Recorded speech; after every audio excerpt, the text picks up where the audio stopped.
Aujourd'hui, je veux vous révéler une vérité que beaucoup hésitent à admettre.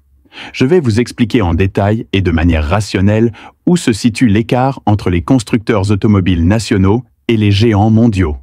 Pourquoi la Chine doit développer vigoureusement des véhicules à énergie nouvelle et l'état actuel de l'industrie automobile. Si vous avez envie de critiquer mon patron au milieu de l'article, ne vous précipitez pas. Laissez un commentaire après lecture. Aidez-moi en cliquant d'abord sur le bouton « J'aime » et nous pourrons ensuite discuter. Actuellement, le cœur de métier de la plupart des nouveaux constructeurs automobiles nationaux est la fabrication de PC de Lenovo.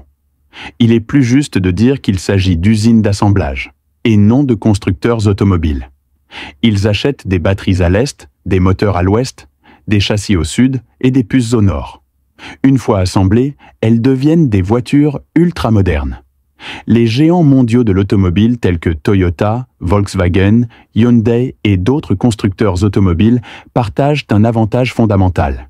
Ils disposent d'une chaîne d'approvisionnement massive et hautement intégrée qui englobe toutes les étapes de la fabrication. Ces entreprises ne se contentent pas de fabriquer des voitures, elles fabriquent également des composants. Ils disposent également d'un groupe stable et mature de fournisseurs qu'ils peuvent contrôler directement, des moteurs et boîtes de vitesse aux capteurs et vis. Par exemple, tous les fournisseurs de pièces automobiles de Toyota appartiennent à l'entreprise. Denso, le plus grand constructeur automobile mondial, détient une participation de 25% dans Toyota, fournissant des systèmes de gestion moteur, des unités de conduite autonome de base, des capteurs de gestion thermique, etc.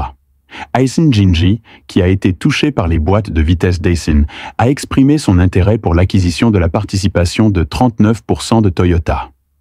Toyota détient également des actions dans Getage, Xiaomi Manufacturing et Tokai Reika. Bien que Volkswagen ne détienne pas de participation majoritaire dans des entreprises de pièces automobiles comme Toyota, il produit la plupart des pièces autonomes et de la recherche de Volkswagen. Hyundai fabrique des moteurs, des boîtes de vitesse, des transmissions, des moteurs électriques, des commandes électroniques, etc. L'entreprise entretient également des liens étroits avec des géants de l'équipement automobile comme Bosch Food Group et Poco Warner. Certaines technologies sont développées en collaboration avec Volkswagen et certaines usines adhèrent même à Volkswagen. Le groupe Hyundai est plus exigeant, avec sa filiale Mobis Viagra Metalworking produisant entre autres des pièces. Moteurs, châssis, boîtes de vitesse, commandes électroniques, etc. sont tous produits par des filiales Hyundai et même les services logistiques ne sont pas externalisés. Ces géants de l'automobile maîtrisent non seulement les technologies de base, mais disposent également de fournisseurs stables et d'une qualité de pièces plus maîtrisable. Sur quoi peuvent-ils s'appuyer pour rivaliser avec les autres? Certains constructeurs automobiles nationaux sont extrêmement préoccupés par la défaillance de leurs fournisseurs. Leurs technologies sont moins performantes que celles des autres, leurs fournisseurs sont moins stables et ils sont également bloqués par des brevets. On peut réaliser une percée technologique dans une technologie particulière, mais en tant que fleuron de l'industrie moderne, peut-on réaliser une avancée technologique globale? Il est pratiquement impossible d'y parvenir en peu de temps.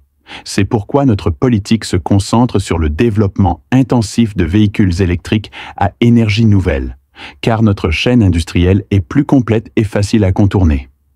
Parler de nos avancées technologiques est un pur non-sens.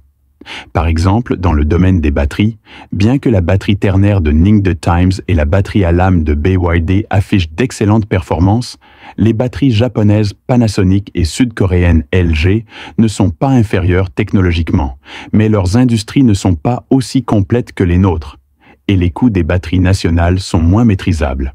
En bref, notre principal atout réside dans l'intégration et la grande envergure du secteur des nouvelles énergies, mais un volume important ne garantit pas une qualité élevée. De nombreux liens sont en cours de finalisation, ce qui n'est pas surprenant. Rares sont les constructeurs automobiles disposant de véritables technologies de base et capables de nouer des liens étroits avec leurs fournisseurs. En fait, ils sont rares.